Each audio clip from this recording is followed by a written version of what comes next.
இன்னைக்கு நம்ம எங்க வந்திருக்கோம்னு பார்த்தீங்கன்னா, தென்காசியிலேயே ட்ரெண்டிங்கா போய்க்கிட்டு இருக்கக்கூடிய ரெஸ்டாரண்ட் கலரி கறி விருந்துக்கு தான் வந்திருக்கோம். ஸோ இந்த ரெஸ்டாரண்ட்ல நாங்க ஃபர்ஸ்ட் ட்ரை பண்ணது வெஜ் கிளியர் சூப்.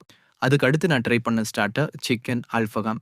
ஒரு ஹாஃப் சிக்கன் அல்ஃபகாம் வாங்கியிருந்தேன். பெர்ஃபெக்ட்டா இருந்தது. அண்ட் எஸ்பெஷலி அவங்களோட கலர், கன்சிஸ்டன்சி எல்லாமே ரொம்ப பெர்ஃபெக்ட்டா இருந்தது. மஸ்ட் ட்ரைன்னே சொல்லலாம். அதுக்கப்புறம் நாங்க ட்ரை பண்ணது பிளெயின் நான். உங்களோட பிளெயின் நான் கண்டிப்பா சொல்லியே தீரணும். செம்ம சாஃப்ட். மஸ்ட் ட்ரைன்னே சொல்லலாம். நீங்க இந்த கடைக்கு விசிட் பண்ணீங்கன்னா, மறந்துடாம பிளெயின் நான் ட்ரை பண்ணி பாருங்க. பிளெயின் நானுக்கு நாங்க ட்ரை பண்ணது இவங்களோட சிக்னேச்சர் டிஷ்ஷான சிக்கன் கலரி கறி. நான் அதிக எக்ஸ்பெக்டேஷன்ஸோட வந்ததுனாலவோ என்னவோ தெரியல. எனக்கு சிக்கன் கலரி கறி அந்த அளவுக்கு அப் டூ த மார்க் இல்லன்னு சொல்லலாம். But definitely not bad. So அதுக்கு அடுத்து நாங்க ட்ரை பண்ணது சிக்கன் பிரியாணி. யூசுவலா இந்த கடை மந்திக்கு தான் ஃபேமஸ் நான் கேள்விப்பட்டிருந்தேன். நாங்க வந்த சமயத்துல அன்பார்ச்சுனேட்லி மந்தி எல்லாமே ஓவர் ஆயிருச்சு. ஸோ நாங்க ட்ரை பண்ண இந்த சிக்கன் பிரியாணி பத்தி சொல்லணும் அப்டின்னா, அதிக ஸ்பைசஸ் எதுவும் இல்லாம ரொம்ப சட்டிலான ஒரு டேஸ்ட்ல இருந்தது.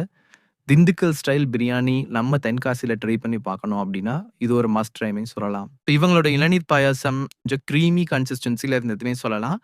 ஸோ இளநீர் பாயாசம் விருப்பம் உள்ளவங்க இத ட்ரை பண்ணி பார்க்கலாம். நீங்க தென்காசியில இருந்து இந்த கடையில வந்து சாப்பிட்டுருந்தீங்கன்னா, உங்களோட சஜஷன்ஸ கமெண்ட் பண்ணுங்க. அடுத்த வீடியோல பார்க்கலாம். பாய்.